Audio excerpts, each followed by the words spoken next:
cinética química. O assunto de cinética química no Enem, galera, é um assunto que cai pouco. Tem anos que não cai, fica 2, 3 anos sem cair. Quando as questões aparecem, são questões relativamente simples. Questões teóricas, não envolvem grandes contas, né? E quase sempre o assunto que vai ser escolhido da parte de cinética, né? É o assunto que, na verdade, cai na maioria dos vestibulares, que é a parte de fatores que afetam a velocidade das reações, né? A gente, quando estudou cinética durante as aulas, a gente dividiu o assunto em, vamos dizer assim, 2 momentos. No primeiro momento, a gente define o que é velocidade de reação, né? Fala que essa velocidade pode ser expressa de maneiras diferentes, a gente vai fazer um resumo aqui, e depois e faz algumas contas, alguns exercícios envolvendo o cálculo de velocidade. Aí a gente entra na parte de teoria das colisões, né? A teoria das colisões é a parte que mais cai, por quê?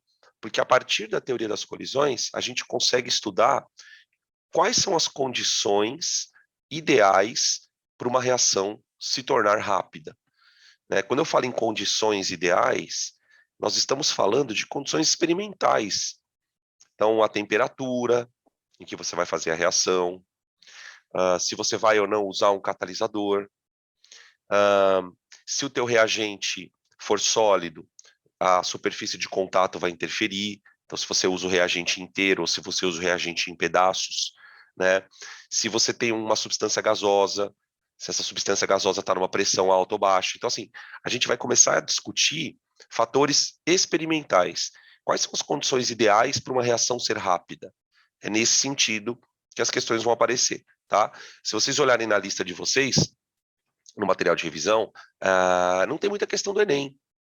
Por quê? Porque não cai muito. Cinética não é um assunto que o Enem goste tanto. Quando cai, quase sempre eles exploram o catalisador. Quase sempre.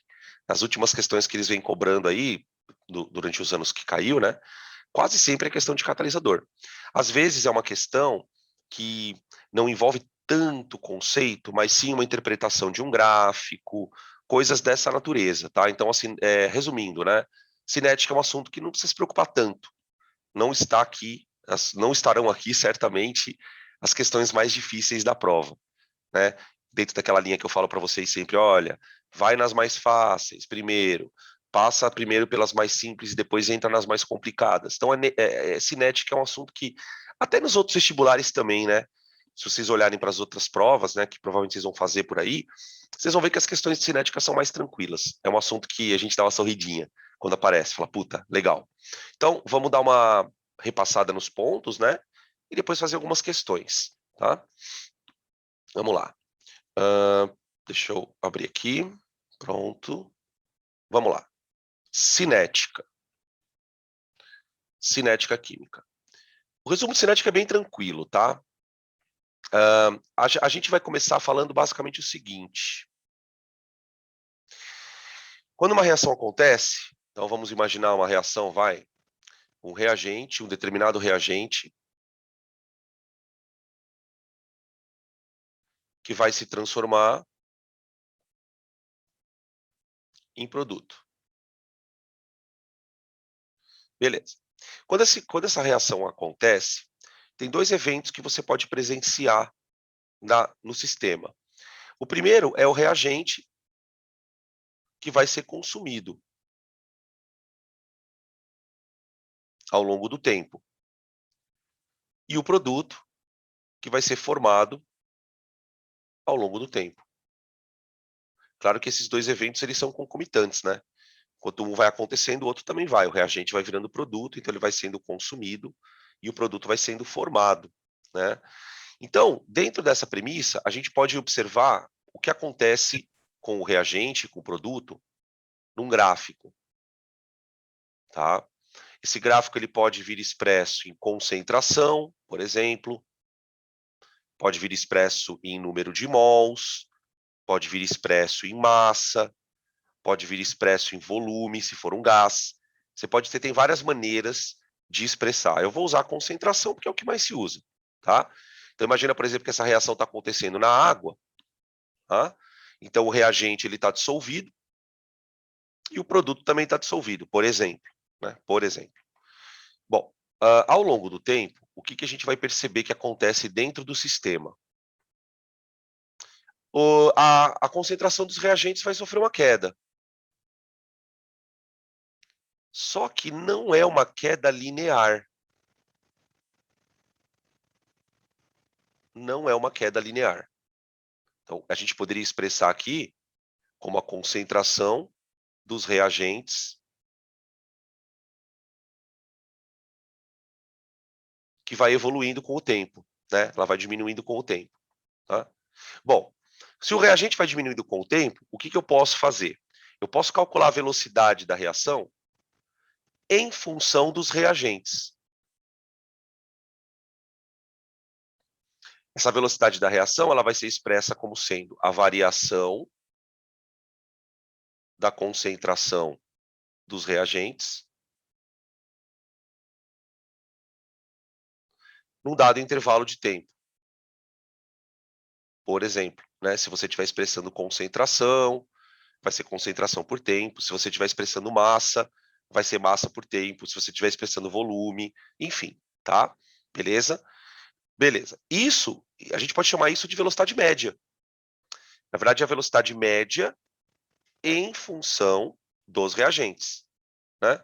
Agora, ao mesmo tempo em que os reagentes são consumidos, nós também temos os produtos sendo formados.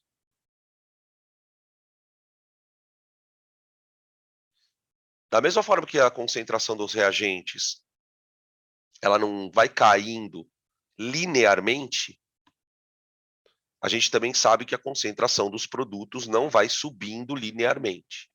A curva dos produtos, a gente percebe que ela vai diminuindo a inclinação. Vai percebendo, se você acompanhar bem aqui a evolução do produto, a curva vai ficando cada vez menos inclinada, assim como a do reagente também, né? A do reagente ela começa decrescente, mas numa inclinação mais alta, e à medida que a reação vai se aproximando do final, a reação, a curva vai ficando menos inclinada, tá? Depois a gente vai discutir um pouquinho por que isso acontece. Bom, aqui eu tenho então a concentração dos produtos, né? Então vamos escrever aqui, concentração dos produtos, que evolui com o tempo.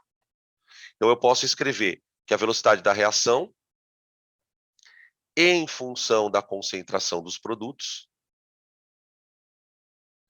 é igual à variação dessa concentração dividido por um dado intervalo de tempo, tá? Essas contas que a gente faz, elas são contas de velocidade média.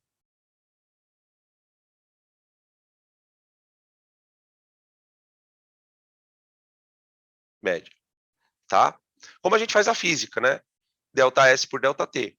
A velocidade média, ela é calculada na física, né? Calma, deixa eu inserir. Ela é calculada na física, tanto para movimento uniforme, como para movimento uniformemente variado. Vocês devem lembrar disso. Não importando se a velocidade instantânea é constante ou não, né? Eu calculo velocidade média, não importando que situação eu queira. Aqui é a mesma coisa. Eu estou calculando a velocidade média da reação. Por que eu estou fazendo muita questão de citar isso? Porque a velocidade da reação ela varia com o tempo. A própria mudança de inclinação da curva sugere isso, né? Aqui uma informação importante, ó. Deixa eu escrever isso. A partir desse gráfico, né, ó. A partir do gráfico, a gente vai dizer que a velocidade instantânea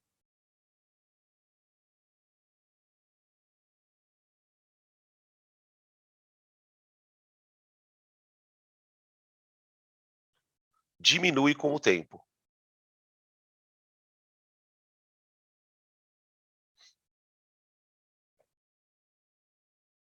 A velocidade instantânea diminui com o tempo. A gente percebe isso pela perda de inclinação da curva. Então, por exemplo, vamos dividir a reação em dois intervalos de tempo e mais ou menos iguais, vai. Aqui, ó. Não ficou tão igual, mas tudo bem, vai. Então, ó, dá uma olhada nesse intervalo de tempo aqui, ó. Vamos chamar esse intervalo de tempo de ΔT1. Nesse primeiro intervalo de tempo, que eu chamei de ΔT1, percebe que a concentração do produto, ela subiu bastante, ó. Certo? Nesse intervalo de tempo T1 aqui, a concentração do produto subiu bastante. E a do reagente caiu bastante, ó. Caiu bastante. Se eu pegar o mesmo intervalo de tempo para a parte 2 da reação, esse aqui, ó, chamar de ΔT2, eu vou perceber que nesse intervalo de tempo, a concentração do produto aumenta, mas aumenta menos. Ela aumenta menos. Então, quer dizer, o produto ele foi produzido muito mais rapidamente aqui, ó. Você produziu mais produto no mesmo intervalo de tempo, ó, do que na segunda parte, tá? Então, entendam que quando a gente faz essa conta, nós estamos calculando uma velocidade média. Por quê? Porque a velocidade instantânea varia, tá? Depois a gente comenta sobre essa questão da variação da velocidade instantânea, beleza? Essa parte envolve conta, que nem eu falei para vocês, né? Se a gente pensar na prova do Enem, acho pouco provável que ele vá cobrar esse tipo de coisa, tá? Mas é bom citar. Aí, a gente vai buscar uma explicação para isso, né? Por que que a velocidade varia? A gente vai falar um pouquinho sobre isso. Quando a gente vai explicar o porquê que a velocidade varia da reação, a gente usa como parâmetro, né, como referência, a teoria das colisões.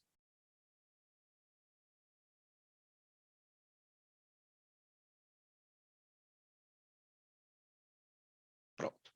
A teoria das colisões, ela vai dizer para a gente que a reação química, ela tem alguns, como é que eu posso dizer? Ela vai tentar explicar como que uma reação acontece. É claro que cada reação tem as suas especificidades. Então, se eu pego uma reação na química orgânica, ela vai acontecer de um jeito, né? Uma substituição, uma adição. Se eu pego uma reação ácido-base, é uma reação de dupla troca. Aí tem as reações de oxirredução. Então, assim, reação tem de tudo quanto é tipo, né? A questão é que alguns eventos são comuns a qualquer tipo de reação. Não importa qual seja, ela vai passar por alguns eventos. Então, a teoria das colisões, ela cita alguns pontos que são chave para uma reação acontecer. O primeiro deles é o que a gente chama de colisão efetiva.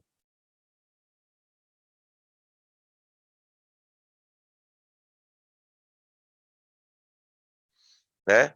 A colisão efetiva, ela é uma colisão, a teoria das colisões, ela afirma que quando duas moléculas vão reagir, elas precisam se encontrar. Tem que haver um encontro físico. E esse encontro, na verdade, seria gerado por uma colisão. Só que a teoria das colisões vai dizer que nem toda vez que uma molécula colide com a outra, ela consegue reagir.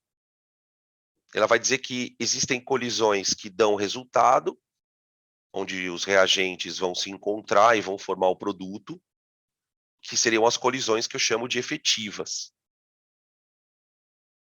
Tá? Essa colisão, quando acontece e é efetiva, ela gera o produto.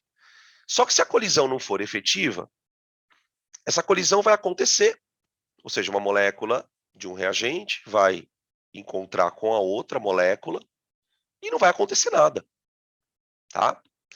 Por que que essa colisão pode ou não ser efetiva? Aí é que está a história. Porque uma colisão efetiva, ela tem duas características importantes.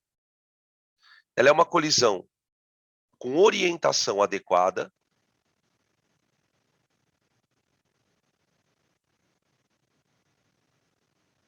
ou seja, a posição que uma molécula colide com a outra tem que ser uma posição favorável para a reação acontecer. Então, não basta bater de lado, tem que bater de frente, mais ou menos essa é a ideia, né? E nós temos que ter uma colisão energética, que nós já vamos discutir o porquê que ela tem que ser energética, tá? A colisão tem que acontecer com uma certa energia. Se for uma colisão muito fraquinha, digamos assim, a reação não acontece. É mais ou menos essa a ideia. Bom, Por que a colisão precisa ser energética? Essa energia da colisão, ela é fundamental. Por quê? Inclusive, essa energia ela é tão fundamental que a gente vai dar um nome para ela, né? A gente vai chamar essa energia de energia de ativação.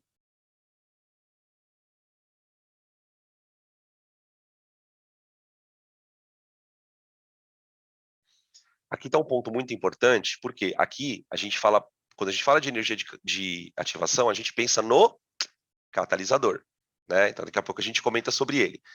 A colisão, ela precisa ter energia para quê, professor? Para que as ligações dos reagentes sejam quebradas. Vocês lembram da aula de ontem? Da energia de ligação? Lembra que para uma reação acontecer, os reagentes precisam quebrar as ligações? Como é que o reagente vai quebrar a ligação se não tem energia? A energia vem do choque. Então, se a colisão for fraquinha, pode ser que a energia não seja suficiente para começar o processo de reação. A energia de ativação é uma energia de vamos dizer assim, de um start, ela dá um start no processo. Ela faz com que as moléculas dos reagentes sejam desmontadas para que esses reagentes possam daí sim se transformar em produtos. Então a energia de ativação vem da colisão, tá? O que a gente sabe sobre essa energia de ativação de antemão, né? Que quanto maior for essa energia de ativação,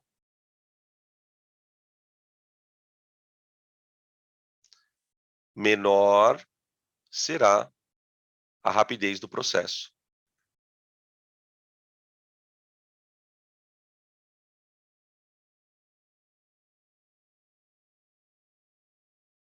Por quê? Qual que é a lógica disso? A energia de ativação vai ser usada para quê? Para quebrar as ligações, certo? Só que se essas ligações forem, por exemplo, muito fortes, a energia necessária para quebrá-las tem que ser alta também. Então não é qualquer colisão que vai quebrar a ligação. Por outro lado, às vezes, a energia de ativação é muito pequena. Ou seja, basta que uma molécula encoste na outra para que ela reaja. Aí você tem as reações que são mais rápidas de acontecimento, tá? Então, por isso que é importante lembrar que esse é um dos fatores que mais aparece no Enem, a energia de ativação, né? Lembra daqueles gráficos de Calombo, a gente vai mostrar aqui nos exercícios, tá? E uma outra coisa que a teoria das colisões fala é de um tal de complexo ativado.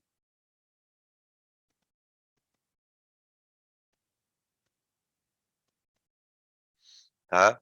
O complexo ativado, ele é um estado da reação em que o reagente já não é mais reagente, mas ainda não virou produto. É como se fosse um estado de transição. Esse estado de transição é o estado de transição com energia alta. Então, a coisa funciona mais ou menos assim, ó. Vou botar aqui um gráfico. Isso é uma outra coisa que acontece na cinética, né? Tem bastante gráfico. Né? Agora, só que nesse gráfico, eu vou colocar aqui entalpia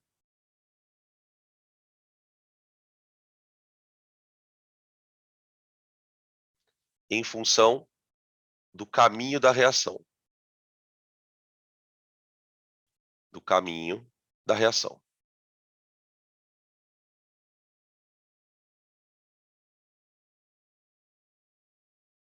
Tá aqui. Entalpia em função do caminho da reação. Como é que a coisa funciona? Os reagentes, eles têm uma entalpia.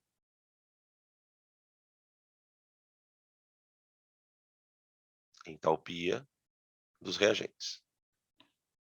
Os produtos também têm entalpia. Tá? Por exemplo, se a reação, vamos fazer de conta, vai, que a reação seja endotérmica.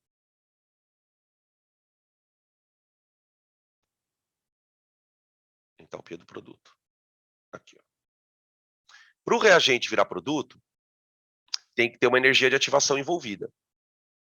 Tá? Quem que vai dar essa energia? A colisão. Quando a colisão consegue gerar essa energia, acontece isso, ó.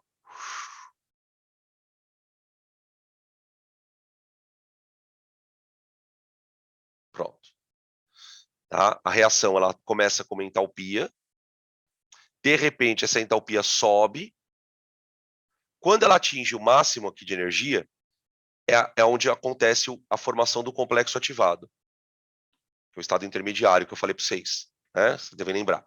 A energia de ativação ela é representada assim, ó. É essa diferença aqui, ó. É a diferença do reagente para o complexo ativado, tá? Tudo bem? Essa é a energia de ativação. Então, para reações rápidas, essa energia de ativação ela é menor. Já para reações rápidas, essa energia de ativação é maior, tá bom? Tudo bem? Ah, outra coisa, né? O ΔH, que não tem nada a ver com o que eu estou falando, mas só para a gente citar, né? O ΔH, ele é representado aqui, ó, no gráfico. Deixa eu mostrar para vocês. Ó, o ΔH é a diferença da entalpia do produto com a do reagente, tá?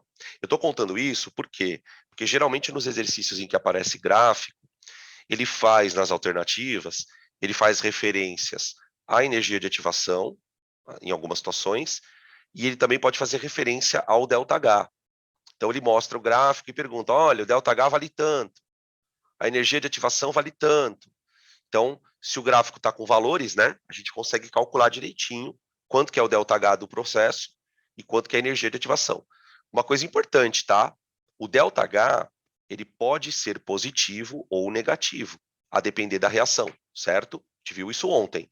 Mas a energia de ativação, não. A energia de ativação, ela é sempre absorvida. Sempre absorvida. É o reagente que absorve para virar complexo ativado.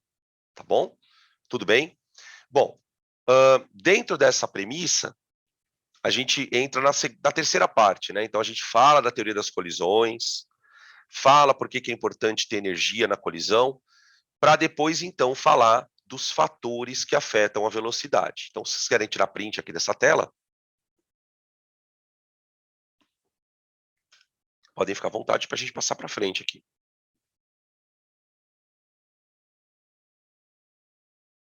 Vamos lá.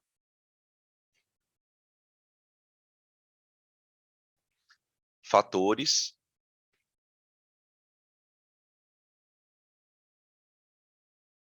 que afetam a velocidade das reações.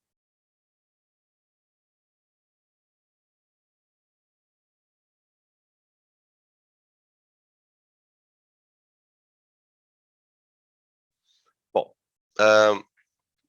se eu quero aumentar a velocidade da reação, basicamente, o que eu tenho que fazer? Eu posso fazer duas coisas. Eu posso diminuir a energia de ativação,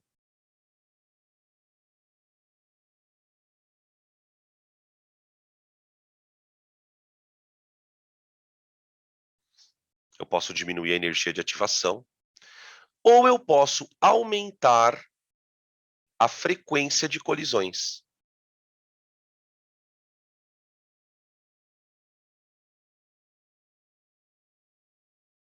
Faz sentido, não faz? Se você parar para pensar, o que faz uma reação acontecer? Colisão e energia de ativação.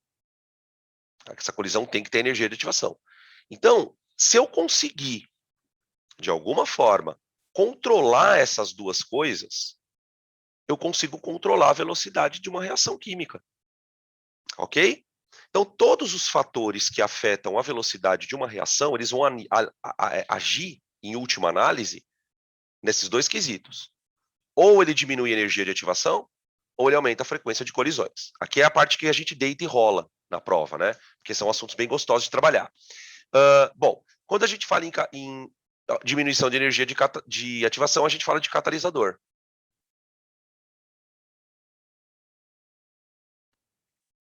O que você precisa saber sobre catalisador, além daquilo que você já sabe? Né? Porque eu acredito que todo mundo aqui lembre que o catalisador diminui a energia de ativação. Tá. Mas tem outras coisas que você precisa saber. O catalisador, o que ele é? ele é uma substância química que você adiciona no processo. Ele é uma substância química. Ah, professor, então peraí. Eu posso colocar uma substância lá na reação que ela vai ficar rápida? Não, não é bem assim. Que substância? Depende. Os catalisadores são específicos. Né? Então, por exemplo, vamos citar uma coisa da biologia que vocês sabem. Para digerir proteína, eu preciso de pepsina, lá no suco gástrico. Né? Não dá para digerir proteína com outra enzima que não seja a pepsina. Não dá para você usar a amilase salivar, ela digere amido. Não dá para você usar a lipase, ela digere lipídio. Então, para cada tipo de reação, eu terei um catalisador. Tem reação que é catalisada por um ácido, tem reação que é catalisada por um metal, tem catalisador que é sólido, tem catalisador que é líquido. Não tem problema isso. A questão é que ele é específico, tá? Ah, então quer dizer que ele é consumido lá dentro? Não. Aí é que está a história. O catalisador não é consumido. O catalisador, ele na verdade, mentira, eu falei uma besteira agora. Ele é consumido, mas ele é reposto de volta. A gente costuma dizer que os catalisadores eles são regenerados.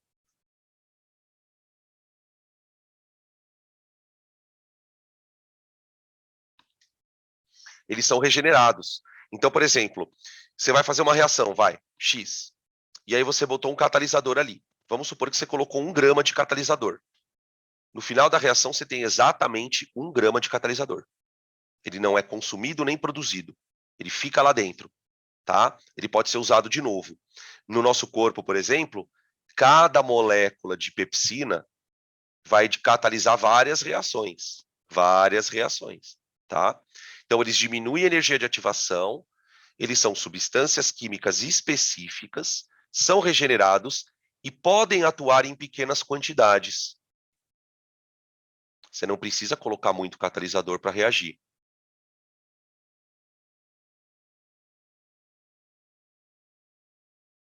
O ano que vem, quando vocês estiverem na faculdade, vocês vão, no começo da parte de bioquímica, vocês vão ter uma aula só sobre catálise de enzima.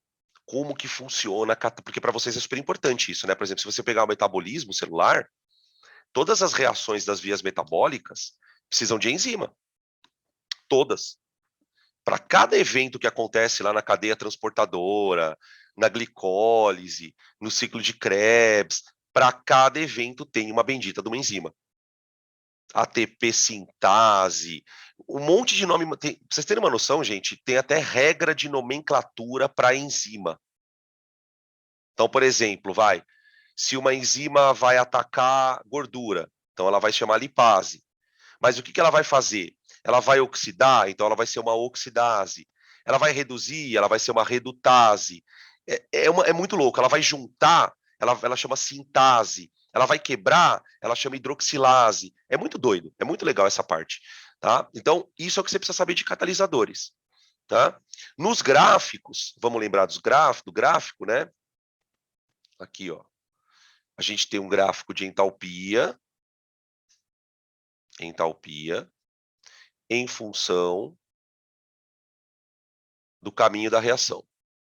Caminho da reação, CR. Então, vamos imaginar uma reação. Agora vamos pegar uma ESO, A gente pegou uma endo no outro exemplo. Vamos pegar uma ESO. Pronto. Pronto. Então, ó, você tem reagente, entalpia do reagente, entalpia do produto, e aqui você tem o tal do complexo ativado. Tá certo? Muito bem. A energia de ativação, ela é determinada a partir deste intervalo aqui, ó. Isso aqui, ó. Isso aqui é energia de ativação. Sem o catalisador. Quando eu botar o catalisador, ele vai fazer isso aqui, ó.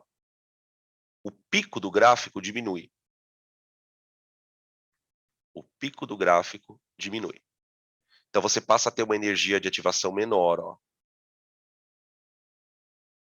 Tá? É mais ou menos assim, né, gente? É como se o catalisador fizesse com que a colisão fosse mais fácil de acontecer, né? Se uma colisão precisava ser muito forte, agora, com o catalisador, basta que uma molécula esbarre na outra. O catalisador ele tem participação ativa disso, né? No caso da enzima, por exemplo, a enzima se liga ao reagente, que a gente chama de substrato, né, lá na bioquímica, ela se liga ao reagente, faz ele reagir e solta ele. Aí ela vai, pega outro reagente, faz ele reagir e solta. Ela vai fazendo isso várias e várias vezes, tá bom? Outra coisa importante é que o fato de você ter ou não o catalisador não vai afetar o ΔH, tá? Não alteram o ΔH. Se uma reação é endo com catalisador, ela vai continuar sendo endo sem o catalisador. Não tem importância nenhuma. Você percebe que o desnível do gráfico, né, que é o ΔH, né, ele continua lá. A diferença de produto e reagente, ela continua lá. Tá certo? Tudo bem? Beleza. Bom, e os outros fatores? Todos os outros fatores não vão atuar, né, nas colisões. De alguma maneira, eu vou conseguir aumentar a quantidade de choques dentro da reação, né? Bom, como é que a gente pode fazer isso? Então, você tem os fatores lá. Aumento de temperatura,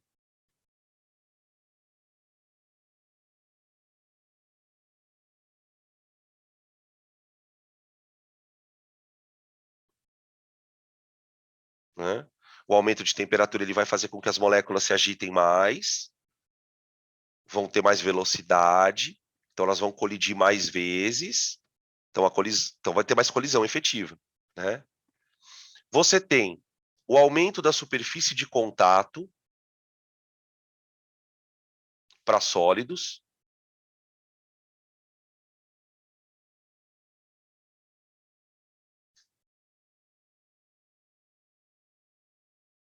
isso para reagente sólido,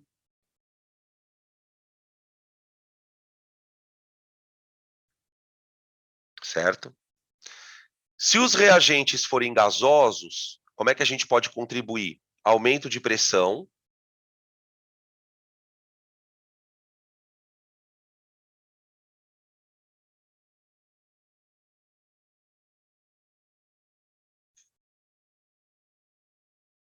para gases, né? E se os reagentes estiverem dissolvidos, aumento da concentração.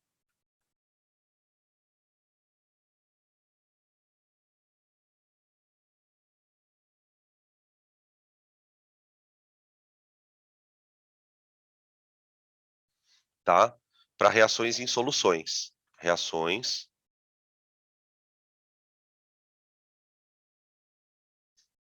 em solução. Tá? Beleza? Esses são os fatores que afetam a velocidade da reação. Tranquilo? Bom, podem printar aqui, que eu quero falar só mais uma coisa. Aí a gente já pode começar a fazer as questões. Bom, eu vou colocar aqui um asterisco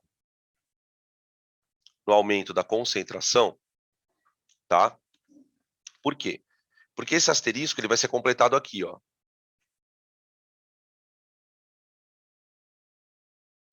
Lei cinética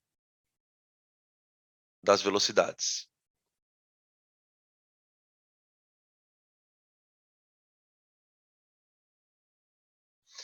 Tá? O efeito da concentração, gente, na reação, que é esse aqui, ó, esse efeito aqui da concentração, ele é estudado de uma forma bem intensa, né? Tem um monte de estudos que falam sobre essa questão da concentração. Por quê? Porque a gente faz muita reação na água. Até o nosso próprio organismo, né, gente? Se você parar para pensar, o nosso próprio organismo é uma grande solução aquosa de um monte de coisa acontecendo dentro da água. Então, para nós, o efeito da concentração ele é muito importante. Ele é tão importante que a gente faz uma análise matemática de como a concentração afeta a velocidade. Então, para reações onde a concentração é maior, a reação é mais rápida. Para reações onde a concentração é menor, ela é mais lenta. Então, o que acontece? A gente expressa essa relação a partir de uma equação matemática, né? Essa equação matemática é chamada de lei cinética das velocidades. Como é que a gente escreve uma lei cinética das velocidades? Bom, suponha que você tenha, uma reação do tipo A mais B se transformando em produto. Não importa muito quem é o produto, tá? Bom, a velocidade dessa reação, ela vai depender da concentração do A e da concentração do B. Lembra daquele E da genética que você multiplica? Ou eu somo e eu multiplico? Aqui é a mesma coisa. Então, se a concentração depende de dois reagentes, A e B, então a velocidade da reação será dada pela concentração do A vezes a concentração do B. Acontece que, além das concentrações, existe um outro termo chamado constante de velocidade.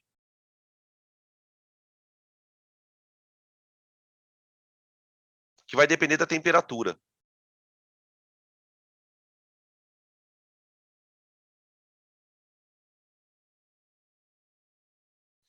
Tá?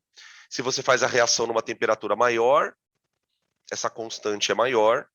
Se você faz a reação numa temperatura mais baixa, essa constante é menor. Tá? Essa constante não é geralmente nosso objeto de preocupação. Onde que a coisa vai pegar?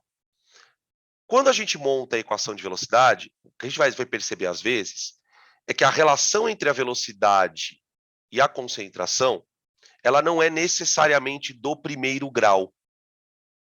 Não é uma relação de primeiro grau. Ela pode ser de segundo grau, de terceiro grau.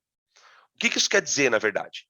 Que a concentração do A, ela está elevada a um expoente, que eu vou chamar de Azinho. E a concentração do B está elevada a um expoente Bzinho. Esses expoentes A e B são chamados de ordens da reação. Ordem do reagente A, ordem do reagente B. Por exemplo,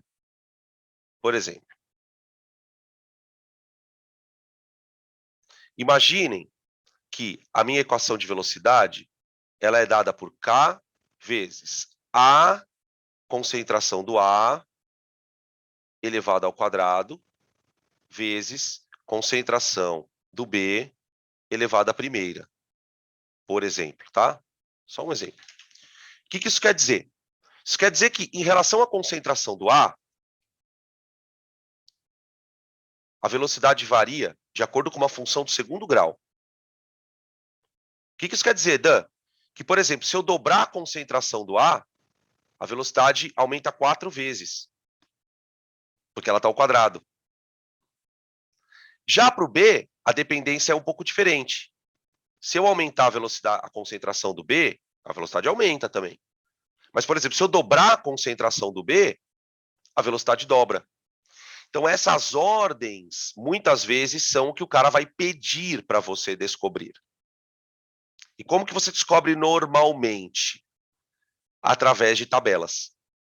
Ele vai te dar tabelas, você vai analisar algumas informações da tabela, e a partir da análise da tabela, você vai dizer, olha, o A está elevado ao quadrado e o B está elevado à primeira. Como que eles mostram isso? A partir dessas mudanças. Então, ele fala, olha, se eu dobrar a concentração de um dado reagente, a velocidade dobra. Ou ele fala, se eu dobrar a concentração, a velocidade quadruplica. Se eu dobrar a concentração, a velocidade aumenta 8 vezes. Então, vai depender da relação que ele te expõe no exercício, tá? Esse caso, esse tópico, é o tópico que nunca apareceu no Enem. Lei de velocidade. Geralmente esse tipo de questão aparece em prova mais conteudista, né? A prova nem é conteudista, mas mais para a FUVEST, os militares gostam muito de trabalhar com isso, a UEL, tá? Enfim, beleza? Então, e esse estudo depois, né, que a gente não vai falar sobre isso agora, esse estudo ele acaba indo no limite, né? Ele acaba indo para constante de equilíbrio. Quando a gente define constante de equilíbrio, a gente vai trabalhar com essa ideia de velocidade de novo, tá?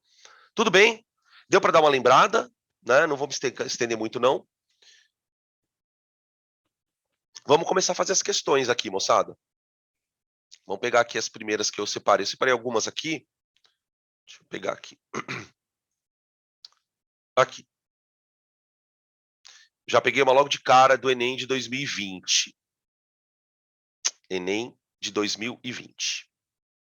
Questão número 1. A sacarose, ou invertase, a sacarase, perdão, né? Ou invertase, é uma enzima que atua no intestino humano, hidrolisando o disacarídeo de sacarose nos monossacarídeos glicose e frutose. Então, ela pega sacarose,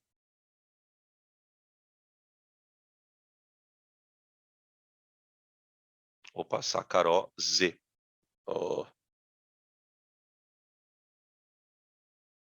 sacarose, na ação de uma enzima chamada invertase, transforma a sacarose em glic mais frute. Em um estudo cinético da reação de hidrólise da sacarose, foram dissolvidos 171 gramas de sacarose em 500 ml de água. Observou-se que a cada 100 minutos de reação, a concentração da sacarose foi reduzida à metade, qualquer que fosse o momento escolhido como tempo inicial. Então, esses 100 minutos, gente, é uma informação que a gente já ouviu falar, talvez vocês tenham ouvido falar, não aqui. Olha o que ele fala sobre esses 100 minutos. A cada 100 minutos, a concentração foi reduzida à metade. Isso é chamado de tempo de meia-vida. Tá? O tempo de meia-vida é igual a 100 minutos. 100 minutos. Tá? Beleza. As massas molares dos hidrogênio, carbono, oxigênio são 1, 12 e 16. Qual a concentração da sacarose depois de 400 minutos do início da reação? Se você lembrar bem, parece uma questão de radioatividade. Né? A gente usa muito essa ideia na radioatividade. Olha, eu tenho uma certa massa de um material radioativo, e aí o tempo de meia-vida dele é tanto, e daí daqui tal tempo, quanto se tem ali? É exatamente a mesma coisa. Então, vamos lá. A sacarose, ela tinha uma concentração C0.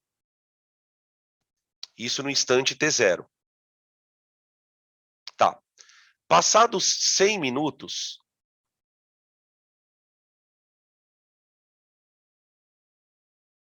a concentração ficou C0 sobre 2. Passados mais 100 minutos, C0 sobre 4. Aí já está no T200, né? Passados mais 100 minutos, foi para C0 sobre 8. Então, você está agora no T igual a 300. Passados mais 100 minutos, você está no C0 sobre 16. T igual a 400. Certo? Acabou. Acabou aqui a questão. Então, a concentração que a gente está procurando é essa daqui, ó. C0 sobre 16. Tá certo? Tudo bem? Tá bom, então. Vamos calcular o C0? Ele fala que tem 171 gramas em 500 ml. Se vocês olharem para as alternativas, elas estão todas expressas em mol por litro. Então, a primeira coisa que eu vou fazer é transformar a massa em mol. Lembra que o número de mols é massa sobre massa molar. Se você quiser, você pode fazer por regra de 3 também, né? Dá na mesma. 1 mol, tananã, né? Então, vamos lá. Número de mols. A massa que ele deu é 171.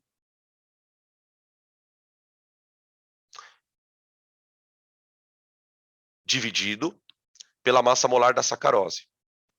A sacarose é C12, H22, O11. Então fica 12 vezes 12,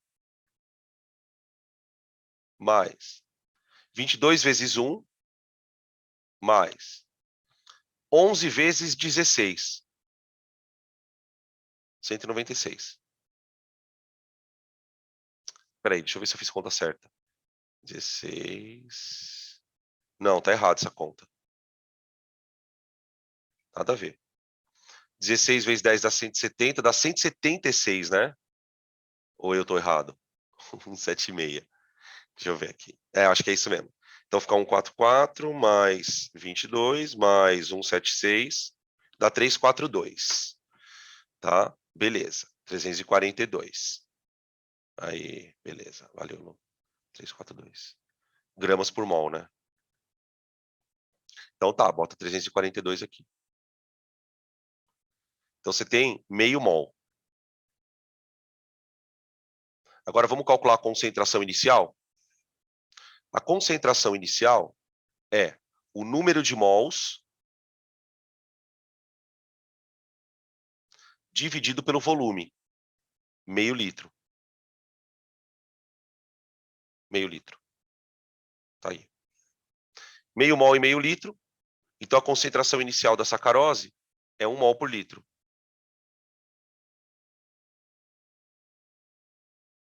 Tá? Agora eu pego esse número e divido por 16. Certo? Dá 0,0625. Tá? C0 igual a 0,0625 mol por litro. Ou, na potência de 10, né? 6,25, 10 a menos 2 mol por litro. Tá aí. É trabalhoso? É um pouquinho trabalhoso, mas eu não acho tão difícil. Tá? Isso é cinética? É, cinética. Ele falou de tempo de meia-vida, uma questão de cinética. Tá? Beleza. Então ficamos com alternativas B. B de bola. B de bola. Tá aí. Certo?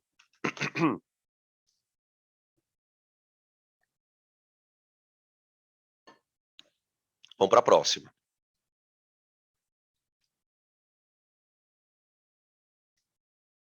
Aqui. Uma questãozinha malandra demais, cara. Malandra demais. Olha o que ele fala. O odor que permanece nas mãos após o contato com alho pode ser eliminado pela utilização de um sabonete de aço inoxidável. E nota que ele usa o termo entre aspas, sabonete de aço inoxidável. Por que ele está usando o termo entre aspas? Porque você vai tirar o cheiro da mão com aquilo. Então parece que você está lavando a mão. Né? Mas se ele usou entre aspas, é porque talvez não seja bem um sabonete. Né? Constituído de aço inox, 74%, cromo e níquel. De novo, ó, a principal vantagem deste sabonete, entre aspas, é que ele não se desgasta com o uso. Olha só o que ele diz, ele não se desgasta com o uso. Considere que a principal substância responsável pelo odor do alho é a alicina. E que, para que o odor seja eliminado, ela seja transformada na estrutura 2. Então, veja. Ele está dizendo que a estrutura 1 se transforma na estrutura 2 por causa de um tal de sabonete.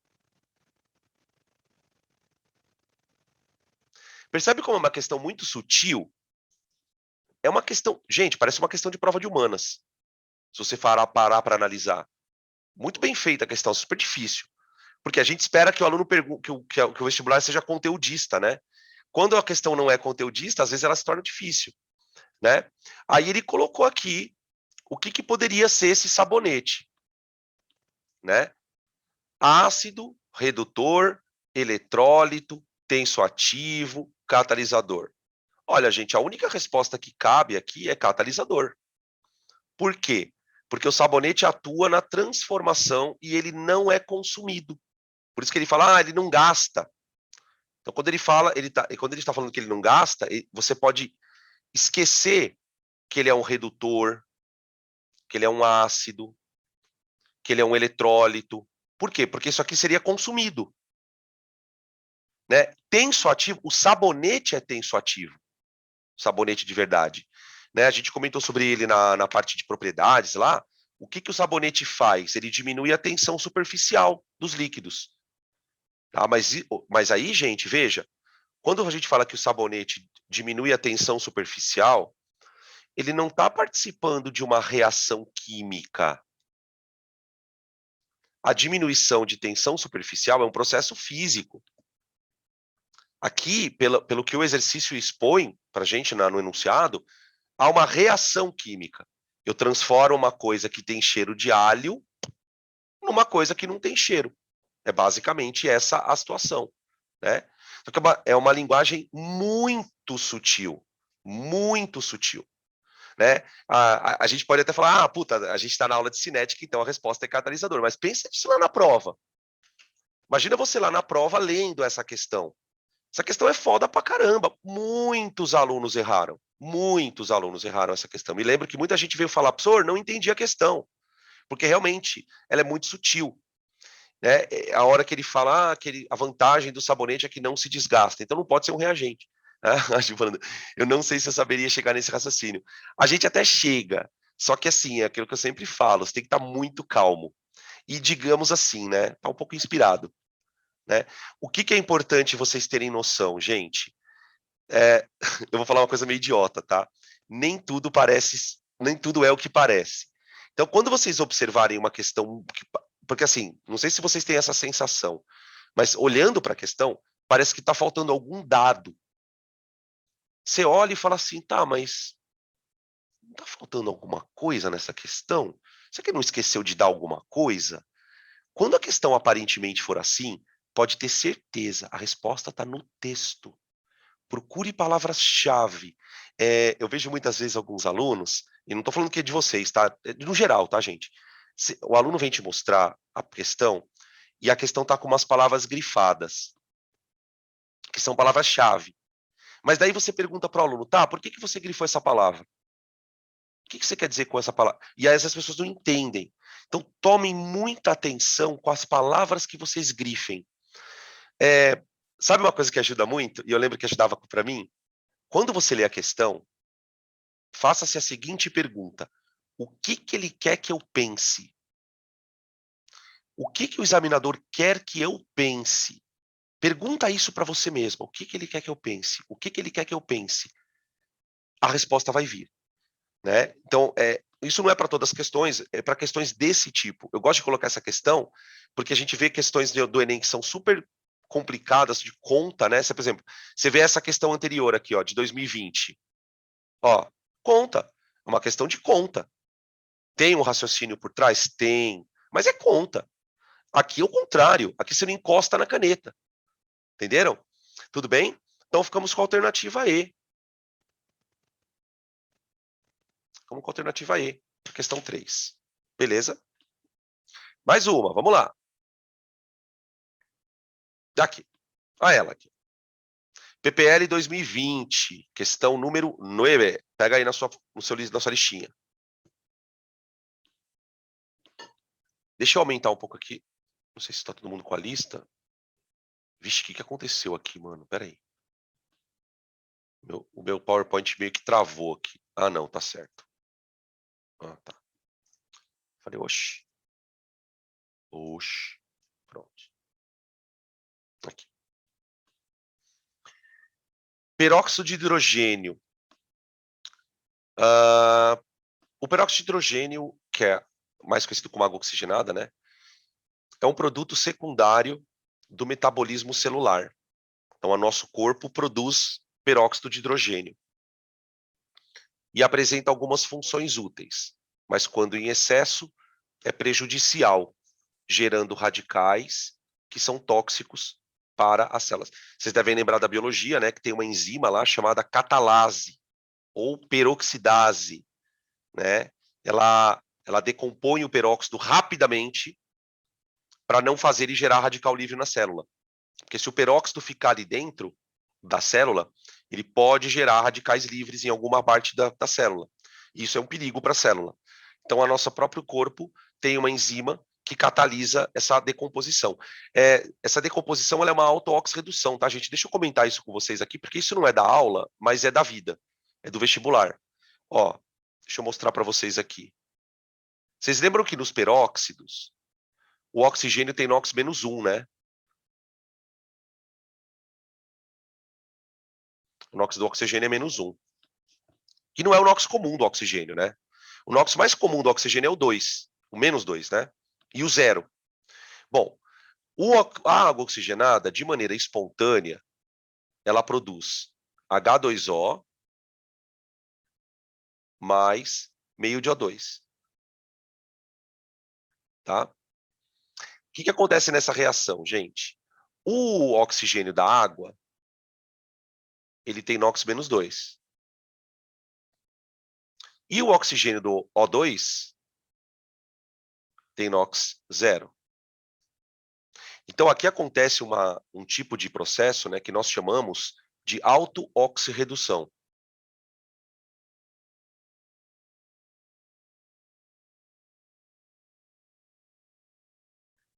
Ou também chamado de desproporcionamento.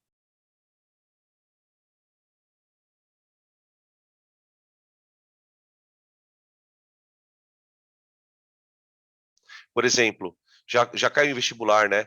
Por que a água oxigenada é bactericida? Por causa dessa reação.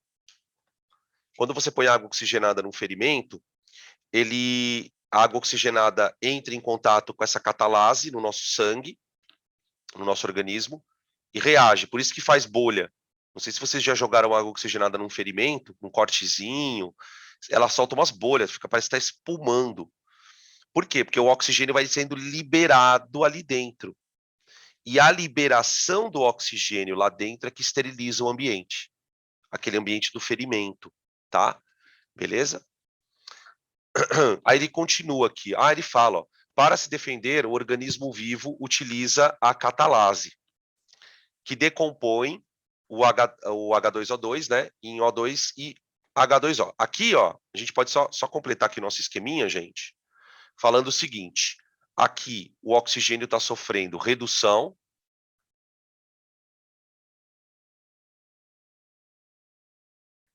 e aqui ele está sofrendo oxidação, tá vendo?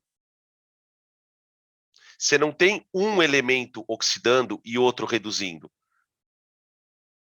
É o mesmo elemento, né? Claro que são dois átomos, né? Um oxida e outro reduz, tá? Olha lá o catalisador ali, ó, no morrinho. Na situação descrita, o organismo utiliza a catalase por quê? Porque ela diminui a energia de ativação. Parece outra prova, né? Parece outra prova, cara. A gente fez aqueles exercícios de física super difíceis, de eletromagnetismo, aquele que dá a voltinha lá. Meu, é uma prova muito discrepante, né, cara? É bom que você tenha essas questões fáceis, não estou dizendo que não seja, né? É muito bom. São essas questões que vocês têm que procurar na prova na primeira hora. Lembra que eu falei para vocês? Procurem as questões fáceis. Procurem questões com enunciado curto. Por quê? Porque são elas questões que vão deixar vocês psicologicamente bem, para poder continuar na prova, tá bom? Aí as outras permitem maior rendimento, não. Isso é uma coisa importante, tá? Que eu acabei esquecendo de falar, viu, gente? O catalisador, ele não afeta o rendimento. Você não vai produzir mais com o catalisador. Você vai produzir mais rápido e não mais, tá bom? Cuidado com isso. Diminuir o valor da entalpia não é verdade. Consome rapidamente o oxigênio do reagente, não tem oxigênio no reagente. O reagente é água oxigenada. Tá? Reage rapidamente com peróxido de hidrogênio. O catalisador não reage com ninguém. O catalisador não reage com ninguém. Ele participa do processo. Aí você fala assim, tá, mas professor, peraí. Se ele não reage, que porra que ele faz ali? Ele cria um outro complexo ativado. Porque lembra que eu falei agora no comecinho, ó, que esse calombo é o complexo ativado? Quando você põe o catalisador, a energia de ativação cai. Mas ela cai por quê? Porque o calombo cai. É o calombo que cai. Então, olha o que eu vou escrever. Que aí você vai entender exatamente qual que é a do catalisador. O catalisador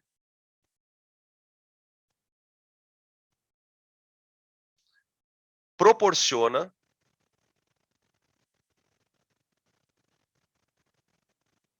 a formação de um complexo ativado mais estável.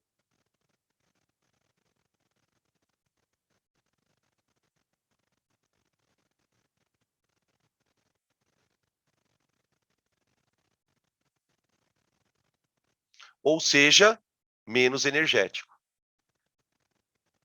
Se ele é menos energético, é mais fácil de você atingir ele. Você precisa de menos energia de ativação. Faz sentido, né? Por isso que a gente costuma dizer na aula que o catalisador, ele altera o caminho da reação. Vocês já devem ter visto o professor de química falar isso. Ele altera o caminho da reação.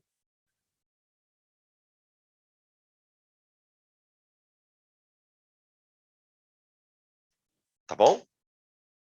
Agora vocês sabem tudo de catalisador, gente. Pode cair o que quiser, que vocês vão matar a questão. Só se não for, desde que não seja uma questão filha da puta, né? Como aquela anterior lá. Que você fala, meu, o que esse cara tá querendo que eu responda? Né? Tá bom? Vamos fazer mais uma. Vamos lá. Tcharans. Questão número 7. Espera aí. Unicamp e os seus gráficos marotos. Dá uma olhada aí na 7. Deixa eu fazer um negócio aqui.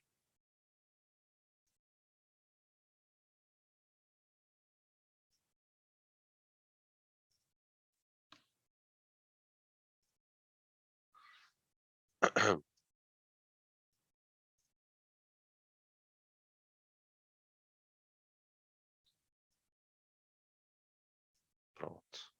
Só para ficar mais fácil aqui.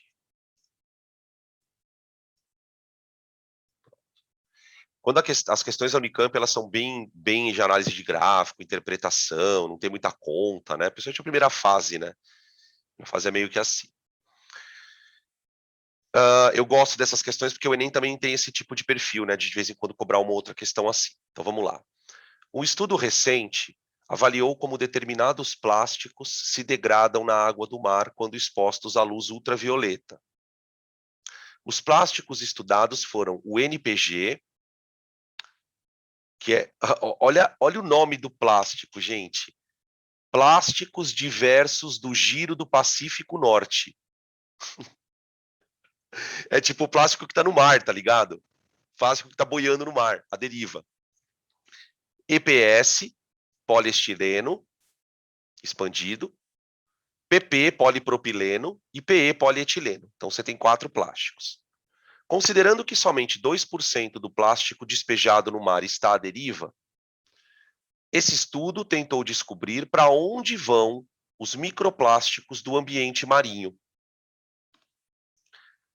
Um dos resultados do estudo é mostrado nos gráficos abaixo. Nestes gráficos, observam-se as produções de carbono orgânico dissolvido, DOC, por grama de plástico na amostra. Então, presta atenção no que ele está falando. Observam-se a produção de carbono orgânico dissolvido por grama de plástico utilizado. Ou seja, é o carbono que está se dissolvendo na água do mar. Quando ele fala assim, carbono orgânico dissolvido, o plástico ele vai ficando ali na água, vai tomando radiação ultravioleta, e ele vai literalmente formando o que a gente chama, vocês já devem ter ouvido falar dessa expressão, microplástico. Ele vai contaminando a água com o tempo. Ele vai ficando ali e vai contaminando a água. O DOC foi identificado como o maior subproduto da fotodegradação de plásticos. Esse tal de carbono orgânico dissolvido. Tá?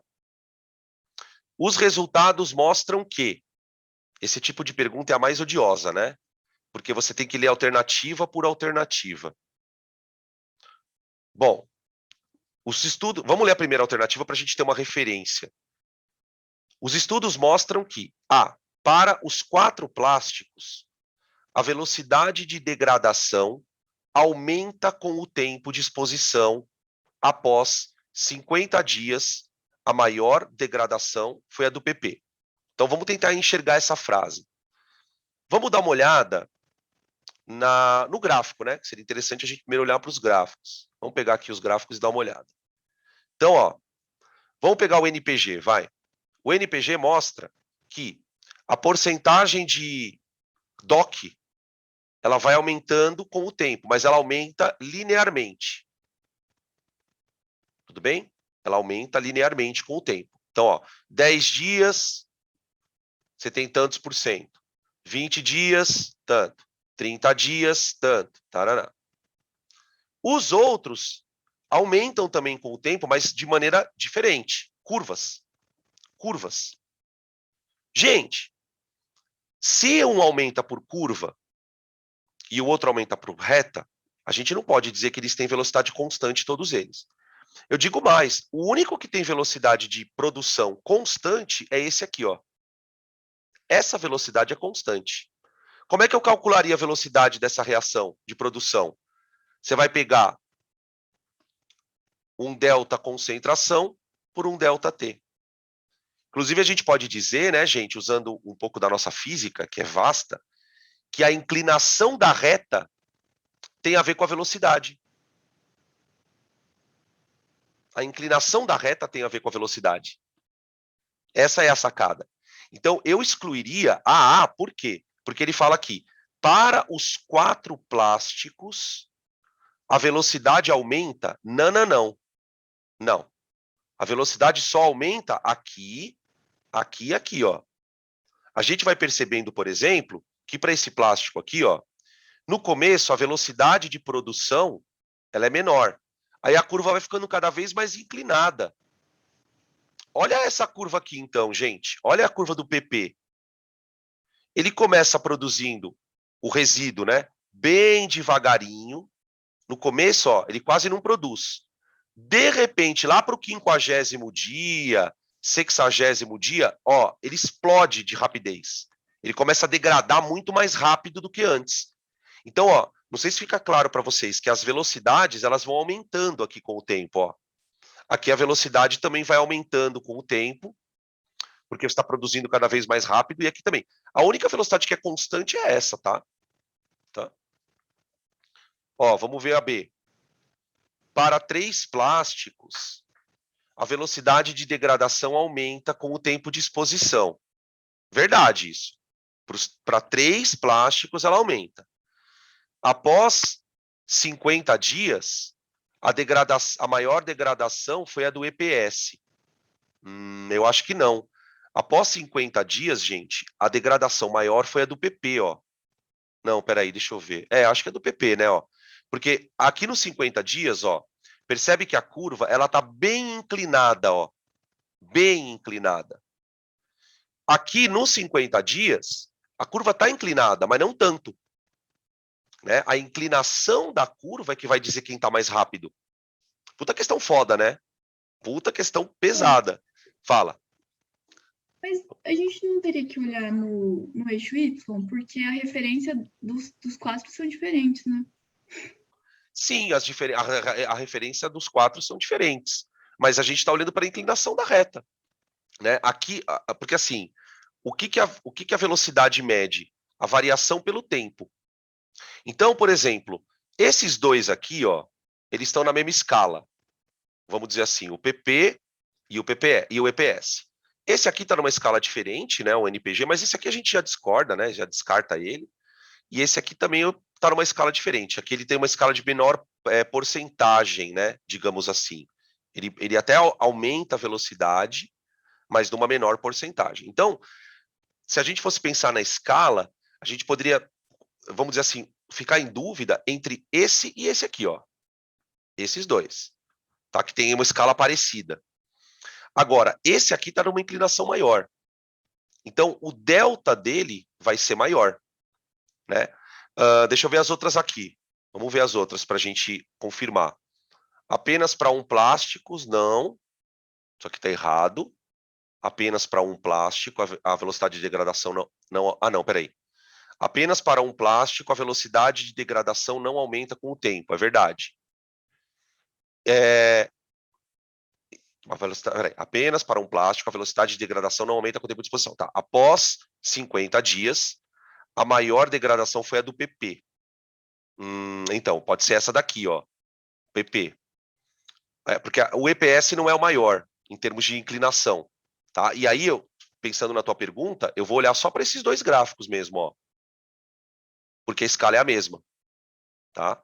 Então, eu acho que acho que vou ficar com a C, tá? Vamos ver a D. Duas velocidades de degradação aumentam com o tempo? Não, tá errado. São três. Três. Tá? Então, ó, a questão, o item B, para mim, a primeira parte ela tá correta. Ó. Para 3 plásticos, a velocidade de degradação aumenta com o tempo de exposição. Isso é verdade. E na C também, ó. Para apenas um plástico, a velocidade de degradação não aumenta. Qual é o plástico cuja velocidade não aumenta? O NPG. O que vai definir qual alternativa está certa é a segunda parte das frases. Na B, ele fala, após 50 dias, a maior degradação é a do EPS. Deixa eu ver. Vamos ver aqui. Agora tem que olhar. Puta, foda vai ser olhar nesse gráfico aqui, né, manos?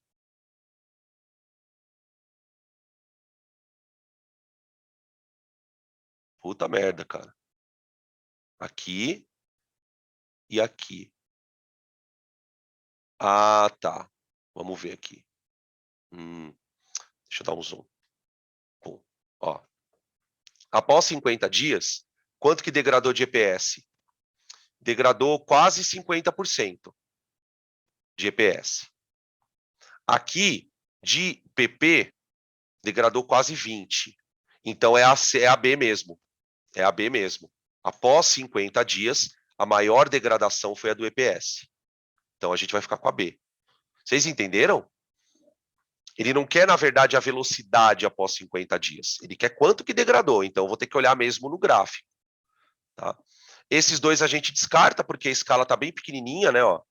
Isso aqui a escala está na faixa de 5%, por aí, ó.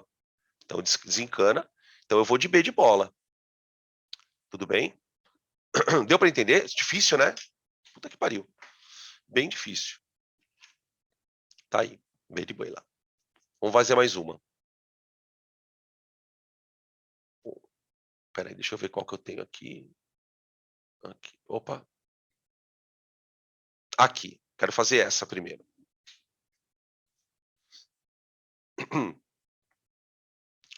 Questão 19.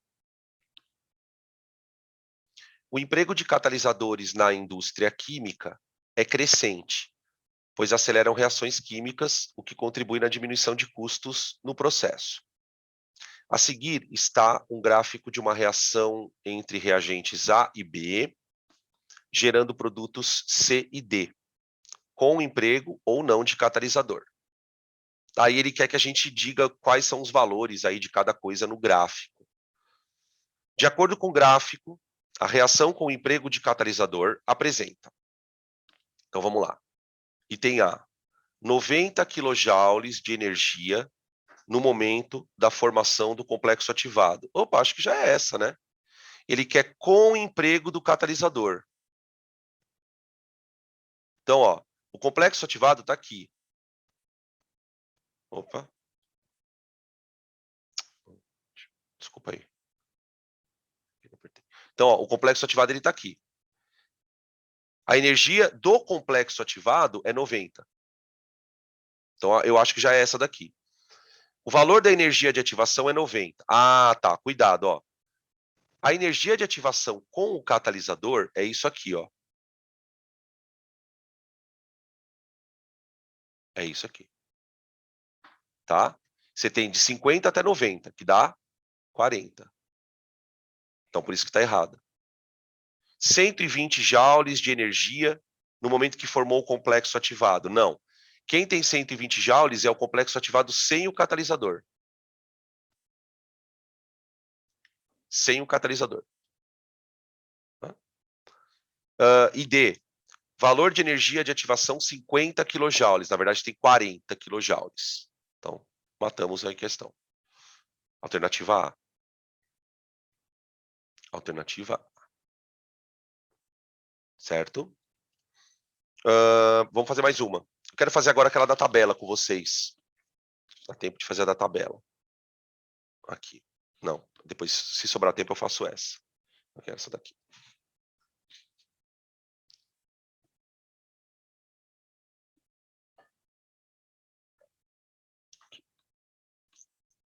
Ele fala assim. Peraí, deixa eu aumentar um pouco aqui a tela.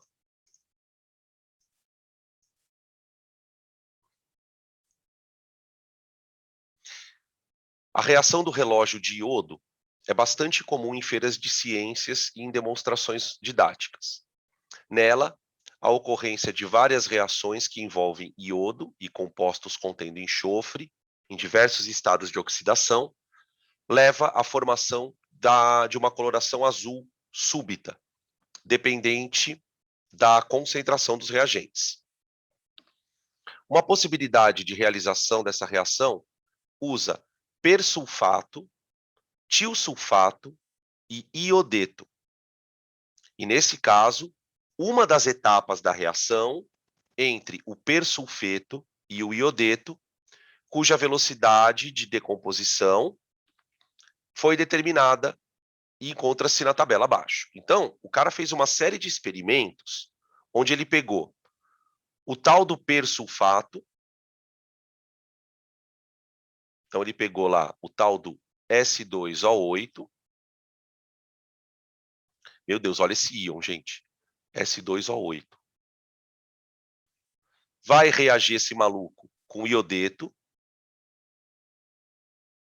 para formar um trem aqui. Tá? A velocidade dessa reação ela vai ser dada por uma constante vezes a concentração de S2O8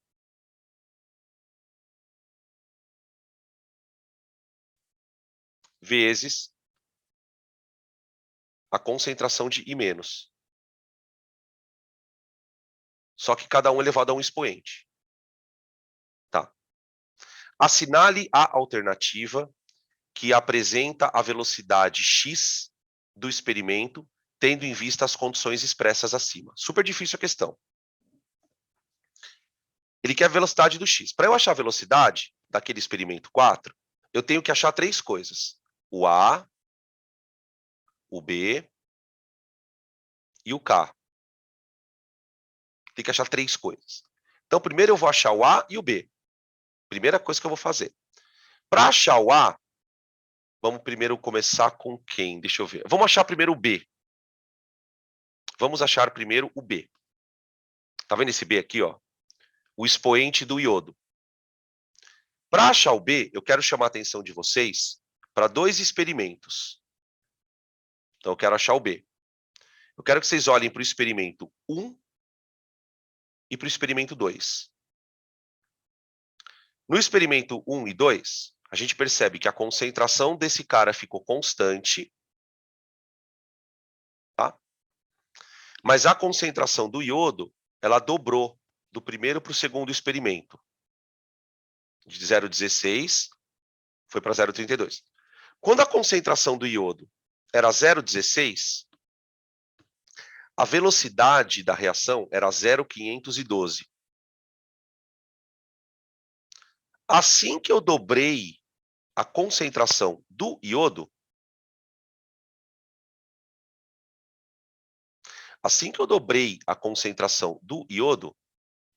opa, peraí, branco não vai dar, né, filho? Pronto. Assim que eu dobrei a concentração do iodo, a velocidade dobrou também. Então, significa que esse número aqui, ó, ele vale 1. A velocidade, ela é diretamente proporcional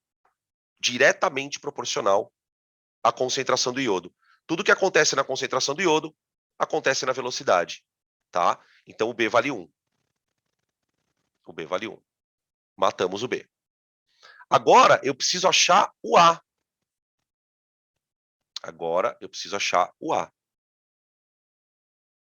O A é o expoente do S2O8. Para a gente achar o A, eu quero que vocês olhem, deixa eu ver para quem? Para o 1 e para o 3. Deixa eu apagar aqui, peraí. Vamos olhar para o 1 e para o 3. Por que agora eu quero olhar para o 1 e para o 3? Porque no 1 e no 3, a concentração do iodo é constante, só que a concentração do outro reagente dobrou. Dobrou. Opa. Ó, a concentração foi de... Aliás, dobrou não, né? Ela foi de 0,8 para 0,32. Ela aumentou 4 vezes. Ela aumentou 4 vezes. E a velocidade também aumentou 4. Dá uma olhada aqui, vê se vocês conseguem perceber. 0,512 vezes 4 dá 2.048. Então, é uma relação diretamente proporcional também, gente. Também. Ela é uma relação diretamente proporcional. Então, o A vale 1 também. Tá aqui. O A vale 1. Beleza? Então, a minha equação de velocidade, ela é assim agora, ó. V igual a K vezes concentração de S2O8 elevado à primeira potência multiplicado pela concentração de iodo elevado à primeira potência também. Tá aqui, ó. Fechou? Bom, agora eu quero achar o X. O que a gente pode fazer aqui? Você tem 2 caminhos a seguir, tá? Ver o que vocês acham que é mais interessante. Peraí, perdão. Eu posso escolher valores da concentração para achar o K. Então, por exemplo, eu posso pegar por exemplo, eu pego lá o primeiro experimento, substitui essa velocidade, substitui a concentração aqui e acha o K. Esse K é uma constante. Você vai aplicar esse K na outra equação. Você joga ele aqui e acha a mesma coisa. Eu não vou fazer assim. Eu vou fazer o seguinte. Eu vou pegar a velocidade do experimento 1, por exemplo, e vou dividir pela velocidade do experimento 4. Como assim, professor? Ó, eu tenho uma expressão de velocidade, não tenho? Eu tenho.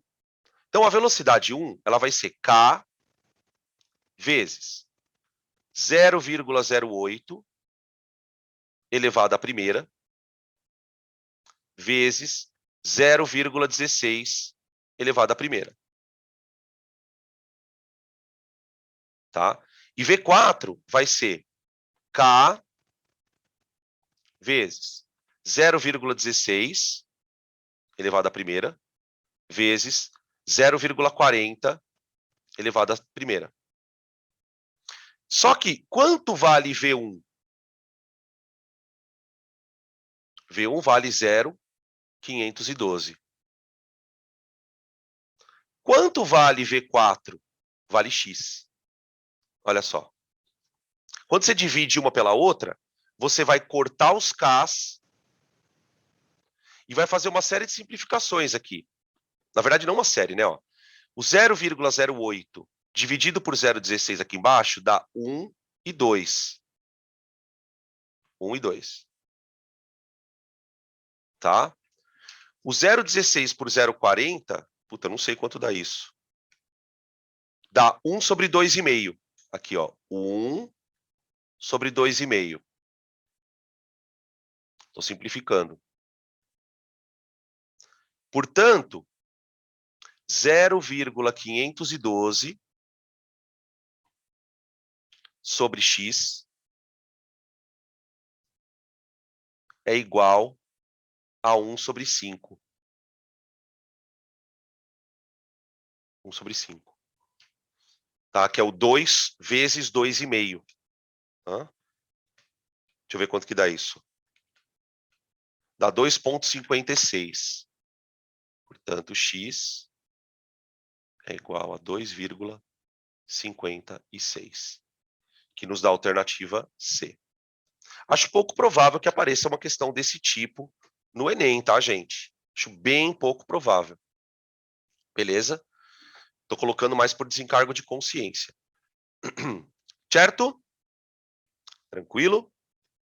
Vamos fazer mais uma aqui? Acho que dá tempo. Em 2 minutinhos, acho que se a gente correr, acho que dá tempo. Deixa eu fazer aqui, peraí. Questão 16. Questão 16. Ele fala o seguinte na 16, ó.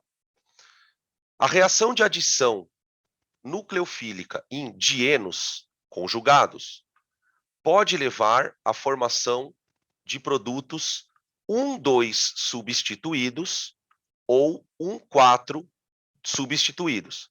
Ou seja, 2 produtos. Não sei nem que reação é essa, hein? Não sei nem que reação é essa. Tá? Dependendo das condições de temperatura e da estrutura do reagente. A figura mostra o diagrama de energia em função da coordenada de reação. Então tá aqui, ó. Você tem um reagente aqui com HBr. O reagente, ele passa por 2 complexos ativados, ó, 1, 2. Aqui na segunda etapa, ele pode caminhar para formar um produto 1,4, ou ela pode caminhar para formar um produto 1,2. Então você tem duas reações acontecendo, tá? A primeira etapa é comum para as duas, o problema vai ser na segunda etapa aqui, tá? Bom, com base nessa figura, podemos afirmar que 1. O produto 1,2, o produto 1,2 é esse aqui, ó, o tracejadinho. Deve se formar mais rapidamente que o 1,4. Resposta: sim. Por quê? Porque nessa etapa 2 aqui, ó, percebe que a energia de ativação dele é menor? Ó. O 1,4 tem uma energia de ativação maior. Então esse cara deve ser mais rápido para formar. 1,2. Tá? Essa frase é verdadeira, por causa da energia de ativação. 2. O produto 1,4 é termodinamicamente mais estável do que 1,2. Também é verdade. Sabe por que ele é mais estável, galera? Porque ele tem menos energia, ó. Ele tem menos energia. Percebe? O fato dele ser produzido mais lentamente não quer dizer nada. Ele foi produzido mais lentamente. Tudo bem. Mas ele é mais estável. Tá? Então, beleza. Verdade. 3. Independentemente da temperatura, há a formação de um intermediário comum a partir do qual os produtos são formados. Veja só. A reação ela vem, passa por um intermediário comum e depois ela muda, ou ela vem para cá, ou ela vem para cá. Então isso é verdade. Independentemente da temperatura, a reação, há a formação de um intermediário comum. É verdade. Isso é verdade. 4. Se a temperatura for suficiente para fornecer energia aos reagentes e intermediários para formar os produtos, mas não for suficiente para reverter os produtos em intermediário, o produto 1,2 será formado majoritariamente. Como assim? Se a temperatura for suficiente para fornecer energia aos reagentes e intermediários para formar o produto, mas não for suficiente para reverter os produtos intermediários, o produto 1,2 será formado majoritariamente. Ele quer saber o seguinte: quem vai formar mais? Quem vai formar mais? É o mais estável, o 1,4, ou é o 1,2 que é o mais rápido? Na verdade, quem se forma mais é aquele que for mais rápido. Por quê? Porque a energia de ativação sendo menor, faz com que essa reação seja mais fácil de acontecer. Uma vez que essa reação é mais fácil de acontecer, eu vou formar mais daquele produto. Então, a reação ela sempre forma o produto que é cineticamente mais fácil. Aquele que é mais rápido de formar. Tá bom? Que é exatamente o produto 1,2. Ah, por que é 1,2, professor? Porque é o que tem menor energia de ativação. É esse aqui, ó. Tá? Beleza? Então, o produto 1,2 é o produto majoritário. Beleza? Então, eu tenho todas as corretas, que dá a alternativa E. Tudo bem? Belezinha? É isso, crianças. Cinética. Depois, na lista de exercícios, vocês têm algumas questões que trabalham com condição de temperatura, superfície de contato. Eu optei por não colocar essas questões aqui, porque elas são muito bobinhas. Tá? Elas não vão gerar muita dúvida. Coloquei questões que são um pouco mais chatas para a gente poder discutir mais o assunto, tá bom? Beleza, vamos lanchar e daqui a pouco tem mais. Daqui 30 minutos, tá, gente? Tranquilo?